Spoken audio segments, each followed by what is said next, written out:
Michael should be on his way here. Have y'all two met? No, I'm Tilly. Nice to meet you, Tilly. My name's Sera. Nice to meet you, Mr. Seren. Mr. What? Seren. Seren. Yeah. Last name Aid. Aid. Okay. It's a nice name. Yep. Thank you. Tilly's a nice name too. Thank you. You come here often, or just like right now? By my employment, yeah, I'm here all. Hey. Okay. It's nice. Hey, just because I forgot whether I said it's gonna be top floor meeting room. Yeah. Walking in the door right now. I'll see you in a Okay, second. perfect. See you in a bit. Ciao. Years ago now. Ah. Hey. Are you not a judge anymore? Because you're not a,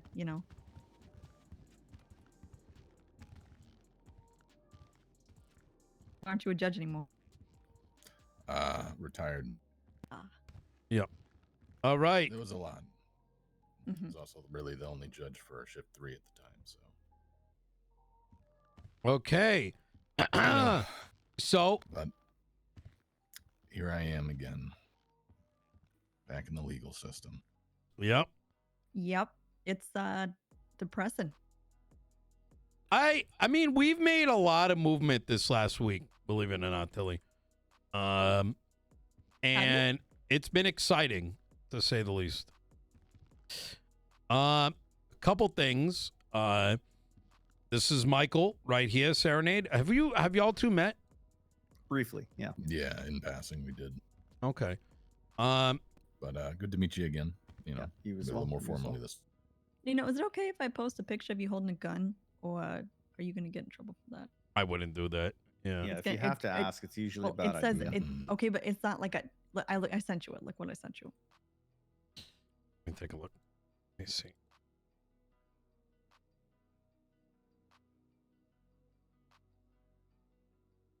No, because that is a threat. I'm telling you, what the fuck? Oh can't my post god. No, you can't. How Yeah, is it a threat? because it says open yo stalls and it's me pointing a gun. Yeah, I thought that Oh, was a good idea. That way they No, can that's know. Here, Michael, I sent it to you. I mean, yeah, all it takes listen. You know the political environment we're in right now, right? Oh All it takes is God. someone being like, "Oh my god, I feel threatened now." Okay, all right, but I posted it, not you, so I could just say it was an altered photo. Yeah, but you're in my cabinet, Tilly. You got to think about these things. Okay, but it's not a real gun. You know what? It's like that's not your hand. The skin It's color not doesn't that even there's a gun, match. it's the implication that our office is threatening stalls to be open. So, what was I going to say? So, I don't know what the introductions are going to be because Tilly completely threw me off just now. Sorry. No, you're good. So Michael and actually, I know. We'll start from scratch. So we had the proposal legislation, the legislative proposal guidelines or whatever you want to call it. Michael and I spent some time working on that. That is in a really good spot. Tilly, for what that means is we effectively stopped everyone from passing legislation and have put into question every recent edit that was made by the DOJ. Ooh. Some of what you missed recently is that the DOJ updated the FOIA legislation, which pretty much says you cannot have your FOIA unless you pay shitloads of money, and they made it pretty much impossible to get a FOIA unless it has to do with like a bank robbery or something very like explicit. The second thing they did is they passed legislation saying the marshals are like high command. And given that the state came back and said that our arguments about the alteration, the DOJ pretty much said we are the ultimate authority above everyone else. The people above them said, no, you're not. And so as a side effect, a lot of the rabidness from the marshals and the DOJ has subsided. We're in the process of proposing some alternatives. But what this meeting is about is we want to re-empower lawyers in the city. Now, Sera Nade here has 2 pieces of legislation that he wrote up, and Michael wrote one. Michael wrote Rep, and Clap and Pal was written by Sera Nade. I think some of the premises of these documents can be mixed together. So let's kind of start with this. At a high level, Sera Nade, could you tell us what Clap is and what Pal is? And then Michael, what is Rep? Okay. You want me to start with Clap? Yep. All right. So essentially, CLAP stands for the Civil Litigation Against Police, or CLAP Act, right? And the basis of it is really to establish a clear legal framework. And it's going to, in effect, govern civil litigation against law enforcement. The ultimate goal is all law enforcement that is operating within Los Santos County. So it doesn't matter if they are BCSO, marshals, or LSPD. Now, some of the guidelines that are going to be going into this, right, are different types of actionable harm, as well as the monetary compensation that can be sought.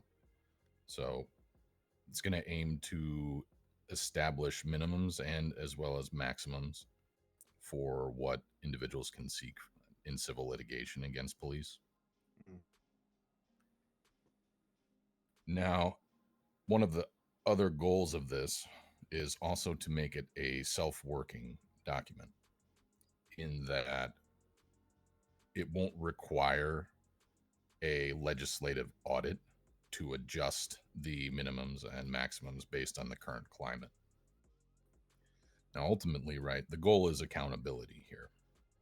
And this is going to be a very good step towards achieving that.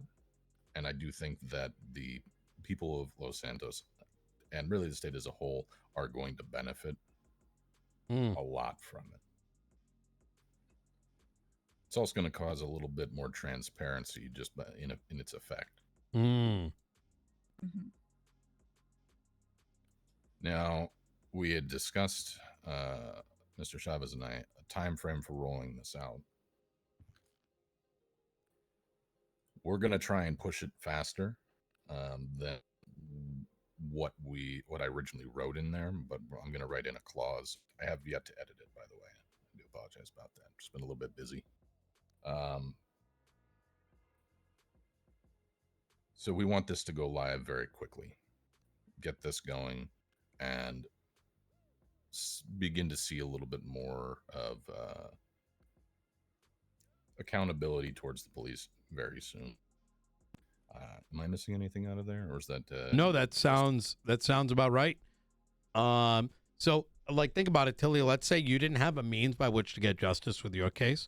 That's what Clap is going to be useful for. Hey, this thing happened. I need help, and those lawyers are going to get paid to actively work those cases and have a framework by which they can do it. And the great thing about it, too, is we could potentially skip a lot of trials by just saying, this happened. We believe as Clap that we have enough to prove it. We're willing to settle for this amount. So in many ways, not only is it increasing the accountability, but there's also a mechanism by which we can avoid court, which I think is good for both parties, if I'm going to be honest. Yeah, at some point. Clapping back, right? Yes. Right? Mm-hmm. Okay. That's why it's called Clap. I see.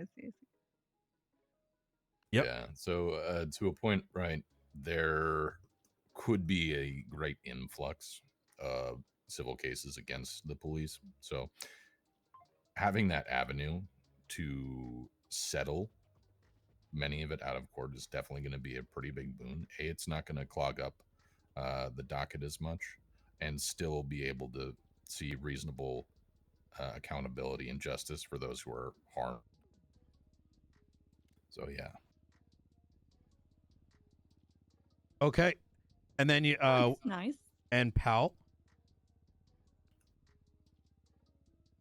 All right. So the Public Assistance and Litigation Subsidies Act, or PALS Act, Mhm. that's going to establish a budget. Essentially, what it's going to entail is it's going to provide financial assistance to anybody who applies for it. There are some conditions for applying, but it will grant more people access to the legal system to seek justice for themselves. Financial assistance, you say. Mm-hmm. So what if someone abuses it? So every single case is going to be reviewed, right? Mhm. They're not automatically just going to say, hey, I need X amount of money for this civil case, and it's just going to be granted to them. Every request will be reviewed before it gets approved. Does this come out of my taxes? It's going to come out of the county budget.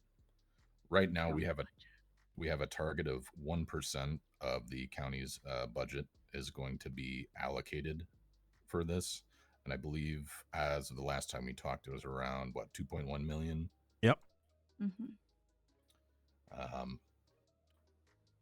So what that will also entail is that we will have a substantial budget at the time to handle class action lawsuits and that such, because when you have so many people that are potentially going to be filing suit in class action, right, there's going to be a lot of money that's going to be required. So it should be able to effectively cover that as well, and it can be adjusted as necessary, but at the moment I believe what we're going to be starting with is about 1%. Mm-hmm. So to be applicable for this, right, there are some bases. You need to demonstrate that there is some sort of financial hardship. There's going to be a means test. I think that we need to kind of sort out exactly how we want to do this means test, but What is it? I'm sorry, What is it? a means test A means test? What a means for what? to prove financial hardship. Yeah, how do you prove that? This is coming out of my taxes. You know what I mean? So financial aids. It's interesting. I think, but that's kind of what we're saying here, right? Is that lawyers today are paid $800 an hour to represent people.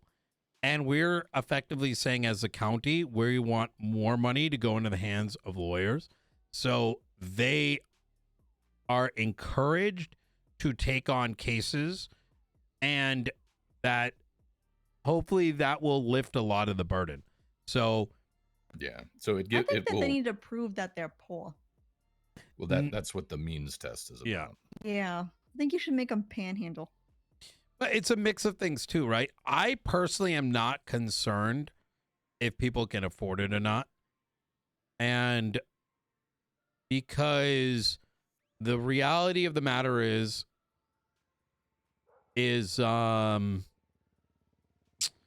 nobody wants to spend any money.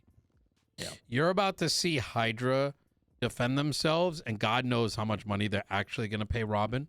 And they're pretty good about things more than most. But it wouldn't surprise me if Robin walks away only getting paid $10K. Now, I might be talking on my ass here, but the point I'm trying to make here is that it is more valuable to the county to uplift lawyers regardless, make sure they're paid well so they take on the cases, because it's not really the clients. While the client may directly benefit, the bigger benefit is uplifting the lawyer ecosystem. And for every case they take on, that's good for the general population. So, Sera Nade, if I may, that's Mhm. kind of with my reps app, right? It's very, very similar to your PALS app except instead of looking at the financial burden of the person seeking counsel, it takes the approach that Nino mentions, where let's say a lawyer drafts a contract, they would be eligible for a subsidy from the government up to $10,000 as like an amount that I pulled out of my my pocket. It's just an example.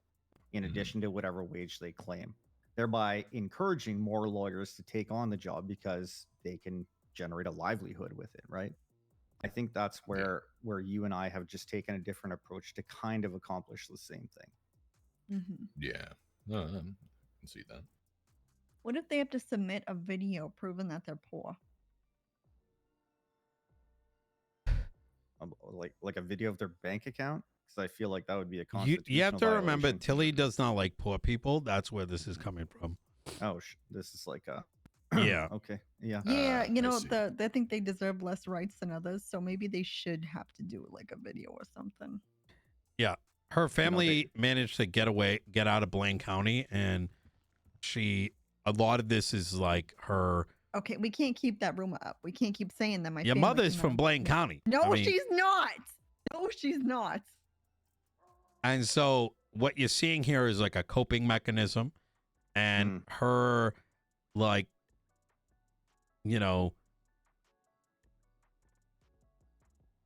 this is her My wife. trying to project her like own feelings onto others. Gotcha. Yeah. All right, understood. Sera Nade, was the rep sack shared with you? Like, have you seen it? I haven't given anything to anyone. FYI. Can I share it, Nino? Yeah. Please. I think you should both share the documents with each other. I've got his. I've got. You got his? The Okay. other two. Yeah, you shared them with me.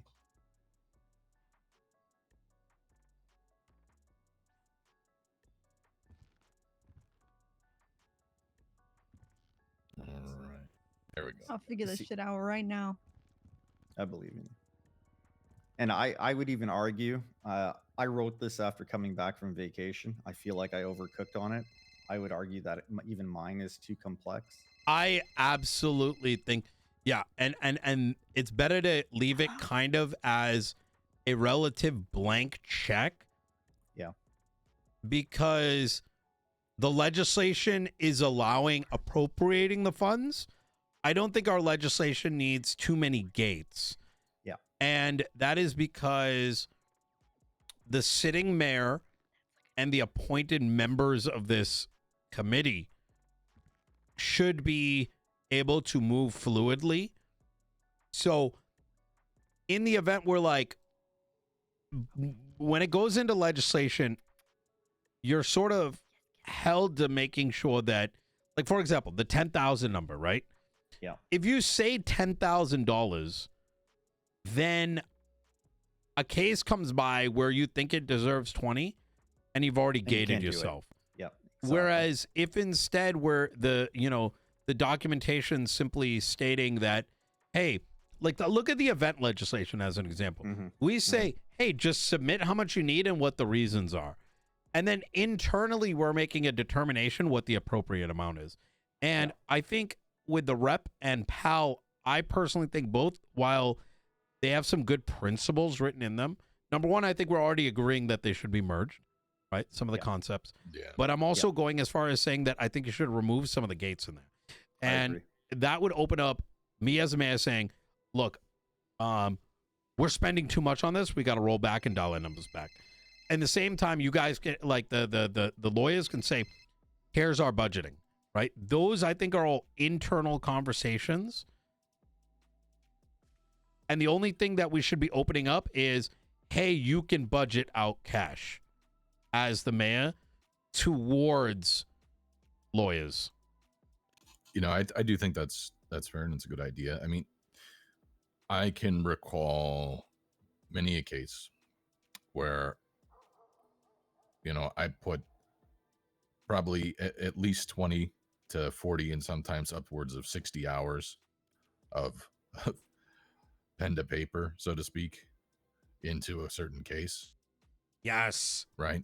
So Absolutely. by limiting ourselves out of the gate, right, it does not translate effectively to how much work is put in. Like Robin, for example, with this Hydra case, I can imagine just how much work he's probably putting into that. Yeah. Oh, And yeah. for bar, the amount at 10,000, just out of, that doesn't sit well with me. Yeah. So I've put in the comments, and I'll wordsmith this. but Just to be clear, just real quick, just so there's no... I'm just saying it could be 10,000, right? They Right, might be yeah. giving him 100,000 for all I know. Sure. But the principle still remains. Right. Yeah, Uh, that's what it's. So what I put in the comment here, if you look at my document, that the amount of subsidy funding made available will be based on hours worked in complexity and will be determined on a case-by-case basis.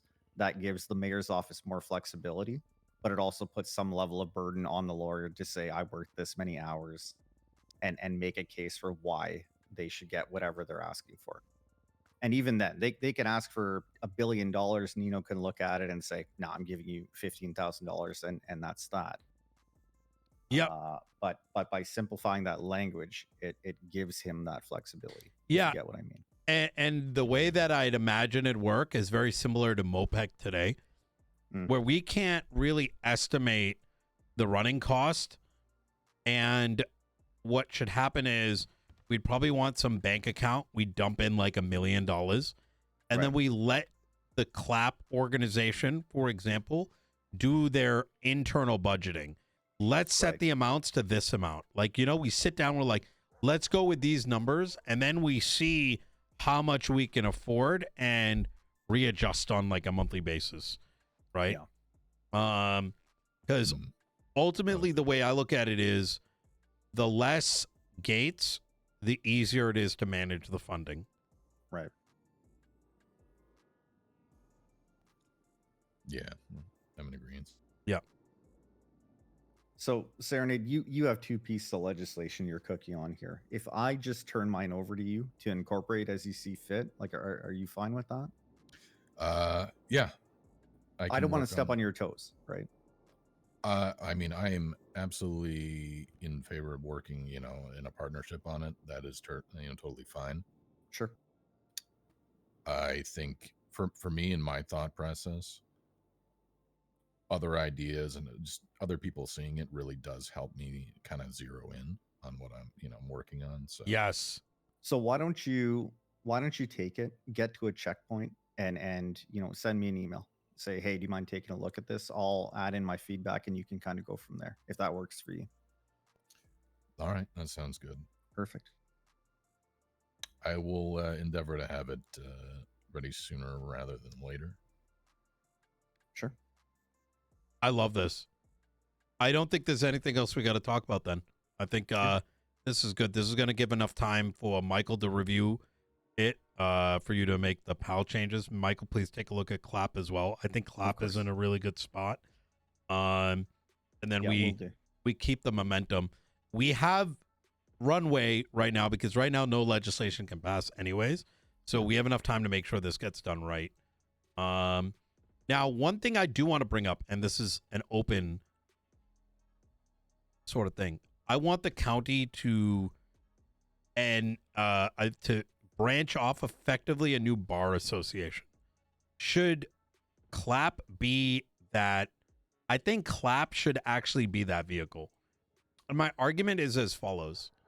I think the DOJ having some ownership of bringing in their lawyers that are likely to be more prosecutorial minded makes sense, right? I think they're gonna, simply due to the nature of things, they're probably gonna attract a lot of DA minded folks. Yeah. Whereas I see CLAP as bringing in more defenders, right? And I think that's actually a good thing. Yeah. I do too. And while there might be some cross breeding or whatever, right? That's perfectly normal. But I think clapping that jumping point makes a lot of sense. Yeah. However, and I think I mentioned this to Pred, it's too early to talk about cutting DOJ off on this, because until CLAP is proven itself, how do you prove yourself that I don't know if it has the capacity to manage its own bar, right? Mm. You get what I'm saying?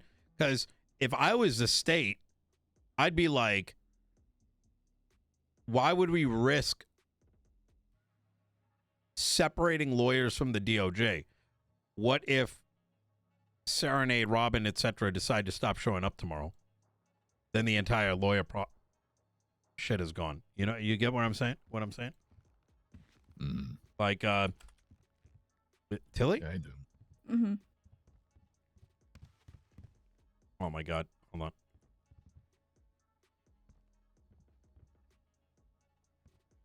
There's some food right there. Thank you. There's a drink. I'm feeling 100% better. Thank you. Yep, absolutely. Thank you. Thank you. All right. Is there anything else you guys would like to discuss? Oh, the reclassification of the lawyer classification. Yes. So I have been working on a amendment to the lawyer reclassification with the amendment of confidentiality protections.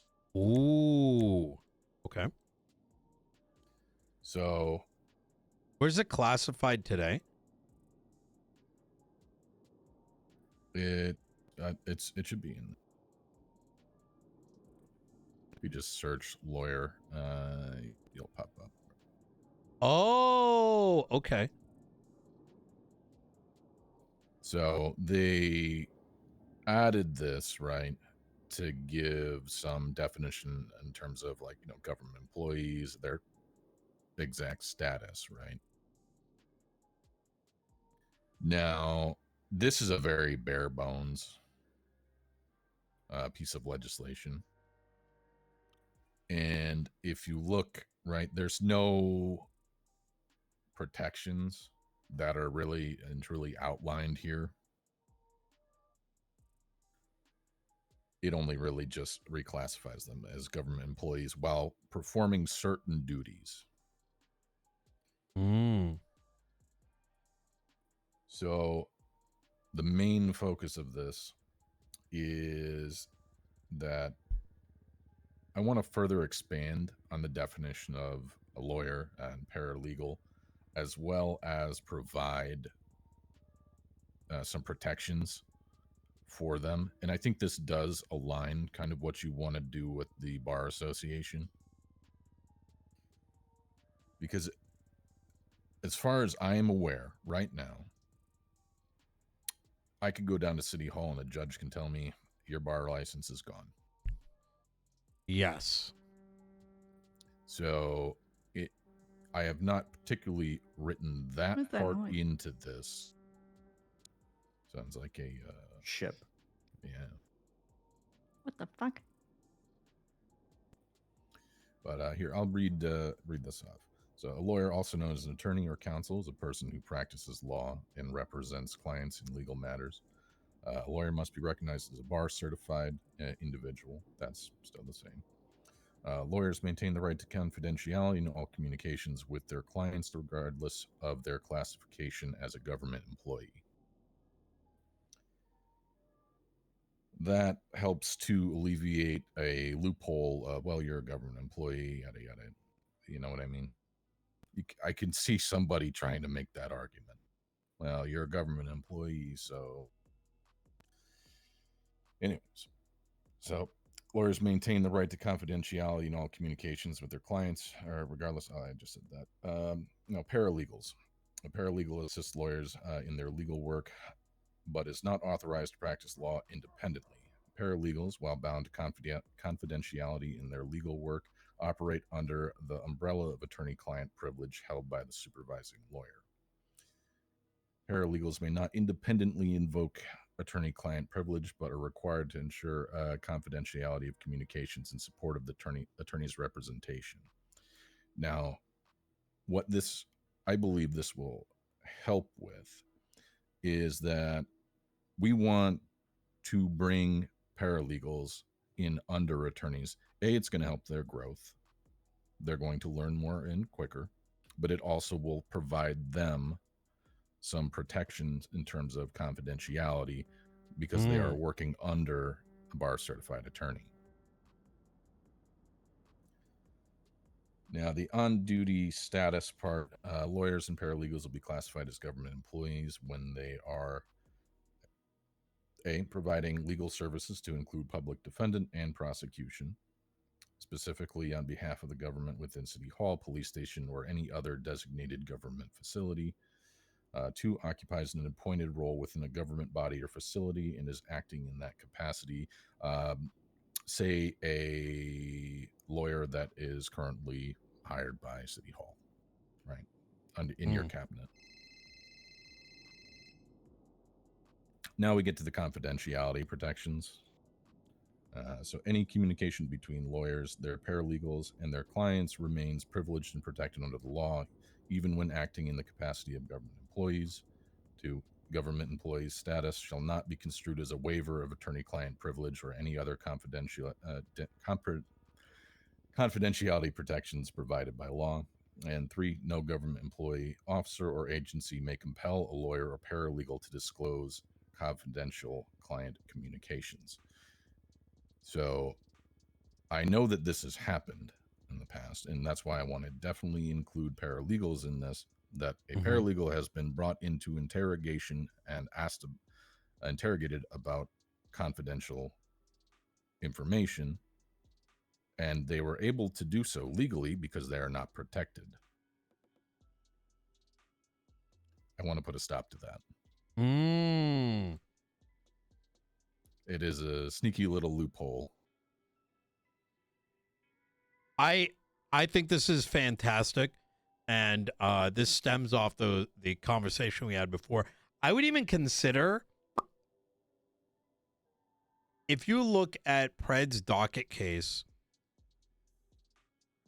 and I believe you had actually commented on this, if I'm not mistaken, that Ajax sort of on his own volition, understandable that, Ajax is excited.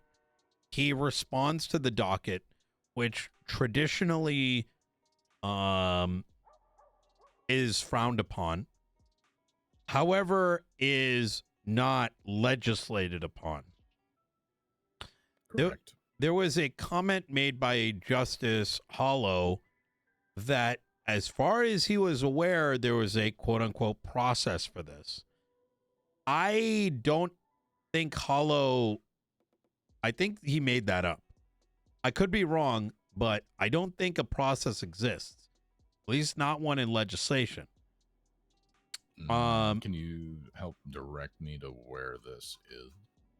Yes. If you go to the State versus Calpred, I believe on page 3, there's a response in there.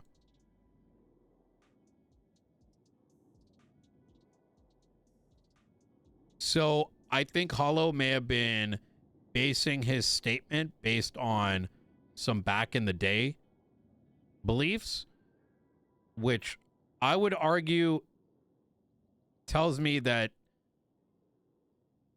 they probably forgot to add something, which has become a tradition with the DOJ, quite frankly. And so why don't we try to stopgap it? I do think there should be some kind of registry or something like that. There needs to be something in place, because I can understand if I was a judge or whatever, that people randomly becoming paralegals is kind of odd. Yes, and I believe at one point there was a registry. I had access to it back when I was a judge, but I do not know if it still exists or is, in effect today. Yeah. So there isn't, just to clarify, there was not really a specific process. Generally, for someone to be a paralegal, what you would have to do is just begin working under an attorney, right? So there had to be some conversation. You can't just, rock up to City Hall and be like, well, I'm a paralegal now. That's not exactly how it worked. But if an attorney kind of claimed you and put you under their wing, then you can classify yourself as a paralegal. So really, I wouldn't really call it a process. Though I do think that if we established a registry, potentially under the Bar Association, that it would definitely be beneficial. So a judge could reference that, right? And it would require an attorney's sign off and whatnot. So that way, you know, there is a little bit less randomness. I think that would alleviate, like, as you're saying, what you were describing is it's a little Agreed. bit concerning for a judge just to be like, oh, okay, you're a paralegal under who?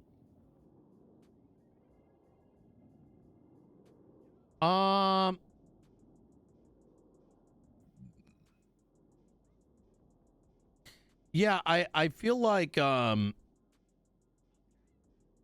know, I feel like part of this falls on the DOJ right now, so I'm also kind of thinking that this may be better served as a, you know what? I'm torn between, do we write it for them? I think we should write it for them. Never mind. I was going to say maybe they should be doing this, but the reality is, like, I'm afraid that they're not going to have the cycles for it.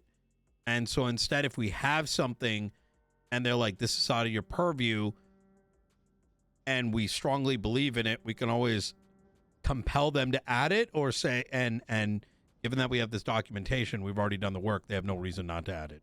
You know I what have another potential avenue. Mm-hmm. What if, so I have a long-standing history with Nathaniel Grayson as a colleague on the bench as well. I could approach him and ask him if he would be willing to introduce it, as I know that he has been running some law classes. So, and it's an area that I think he's interested in, and I believe he would be on board with what we're talking about.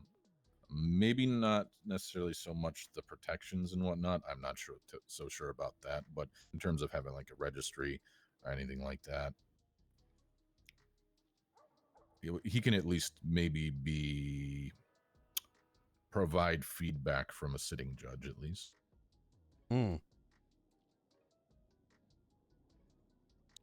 What do you think about that? I think that's a good idea. Absolutely. Because part of me is concerned because what I was going to recommend originally is maybe we compel them through like a writ, right? That's been our favorite word lately. But I also don't want to break the DOJ because the reality of the matter is I don't see Hollow a lot. I haven't seen what Hart has produced. And so even if they don't have the cycles that we do, right? I think suggesting something is the best way forward, because if we try to force them any other kind of way, they may just quit. To put it bluntly.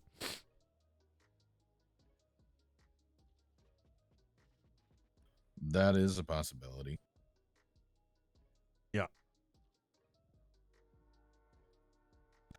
Generally speaking, I'm in agreement. We should maybe make a suggestion, offer assistance where necessary, you know, and all that. Just have our idea to propose. Yeah. And I think that's a good way to do it too, because in many ways, I don't think DOJ even has, since Adams hasn't been around. So when Adams was around, he was effectively taking charge of the bar. I don't know who is now. And if someone is, I doubt they've got the time for it. Otherwise, a lot of these lawyer-facing things would not have come to our doorstep. And even though the bar is under the DOJ, doesn't change the fact that, you know, these are citizens, right, asking for help. So if we do our part and say, here's what we're recommending, and we push it up, I like that. I'm sort of arguing back and forth in myself right now as to which approach to take, but I like this one the most. Yeah, I'm in agreement. To my knowledge, it's kind of the status of the bar is kind of freewheeling at the moment, and there isn't a whole lot of structure. Just everything eventually gets shot up to a justice. Yep. And then they kind of just make a decision off the cuff. But to another thing, I want to, if we're going to go down this route, I want to work on protections for lawyers against disbarment. I want there to be a process. There used to be a process where, you know, there would be bar complaint, there would be formal hearings, you would hash things out, and if something was egregious enough, right, after that hearing, your bar would be, you know, removed. But there was a process. It's not just boom, you're done. Which I think a lot of, even if it's not on the forefront, I think at least on the back burner, a lot of attorneys are concerned about that. Yeah, I think you're right about it. I do not like how it used to be, and being on, no one ever filed a bar complaint against me, right? But I've seen peers, and I've seen, let's call it victims of it. I think Ajax being the most recent, where back in the day, I used to remember lawyers always having bar reviews. And to me, it created a extremely toxic environment that I think ripped too much at the mentals of people that are already working hard as it is. I would fucking loathe having spent 8 and oh my God, I would lose my mind if I spent 80 hours on something only for someone getting mad at words and now potentially a client being affected because, and this has happened where it's like you have someone works 80 hours and all of a sudden you call them like, I don't know, like something, right? And now you're losing your bar because it's considered quote unquote unprofessional. I'm a strong believer that if you're in court, you have to have a demeanor, right? But if you're out of court and you're arguing on behalf of your client, I don't give a fuck what you say. Now, if let's say the justice system had some standard, right, outside of our control, that standard needs to be standardized. Otherwise, the mechanism of a bar review and the mechanism on deciding becomes arbitrary, subjective, and creates an environment where only certain circles end up succeeding while the rest get thrown out, right? Yeah, I think I generally agree with what you're saying. Yeah. My main concern is that there is some sort of mechanism to protect attorneys. How it comes out in terms of the final product, I think we have an opportunity right now to continue to work on that. Agreed. But at the end of the day, it needs to be there. Yeah, I would agree with that. Because I think in some regards, right, without, like you said, without there being some sort of standard, right, that's well known, it may prevent or hinder attorneys from acting in the best interest of their clients, especially when, as you mentioned, you're outside of the courtroom and you get into a little bit of an argument, but you're advocating, right? Yep. You're advocating for your client, but what do you mean I have a bar review all of a sudden because that was unprofessional? There's not really a standard for decorum. There, as far as I'm aware, there really never was. And as long as you're acting in the best interest of your client, you're really fighting for them, because that's what you are. You're an advocate the end of the day. You know, there needs to be freedom for them to do so. I think that was a little bit of a word salad. Yeah. Yeah, no, I agree wholeheartedly. Man, what is happening today? Normally, I don't get a bunch of phone numbers I don't recognize calling me up all at once. No, usually I know the names. Today it's 3 back to back. You know what I mean? Just odd. All right. You're Okay. just popular, you know. Yeah. Everyone wants. I'd to suck your say dick, you know? let's Sera Nade. I'd say cook on that. Okay. And when do y'all two want to reconvene? Tomorrow, maybe around this time. I'm available whenever. I may be able to. I should be able. If not to make it. Saturday or Sunday, you know, like I said, we're not in a rush. So I think the fact that you two are connected, I think, is very good because that way, you know, I'm not inherently necessary other than the you know, the review, which I want to be a part of the conversation, but it shouldn't be lichmaned on me. Is what I'm saying. Yeah. You could say, "Oh, don't undervalue yourself like that, Nino. Come on." Well, well, listen, everybody's valued. I mean, you two especially. You put a lot of work into this, but I have to go take these calls, and unless there's anything else, I need to make sure I get this all done before end of the day. Check the legislation I was working on earlier. It's all cleaned up, incorporates everything. If you want me to pass it on, Rep, no legislative proposal. I will review that tomorrow morning. Yep, sounds good. Do you want me to pass it on to? Yeah, I mean, if you'd like, yeah. Okay, we'll do. Okay. Do you all have a standard communication channels? Yes, that y'all use? we should get Sera Nade on that. Okay. I do think we need to clean it up as well. There's too much shit in there, too much clutter. I agree. I feel like we don't need the. I feel like we don't. I'm need gonna a lot let of you it. cook on that, Michael. Yeah, please. I got like little time left and a million things to do, unfortunately. Yeah, go for it. Go for it. All You're right. good. Gentlemen, thank you so much, Sera Nade. Thank you for coming in on such short notice. Yeah, absolutely. I'm looking forward to seeing what we cook out of this. For sure. All right. Y'all take care. See you, Nino. Do you want to toss me?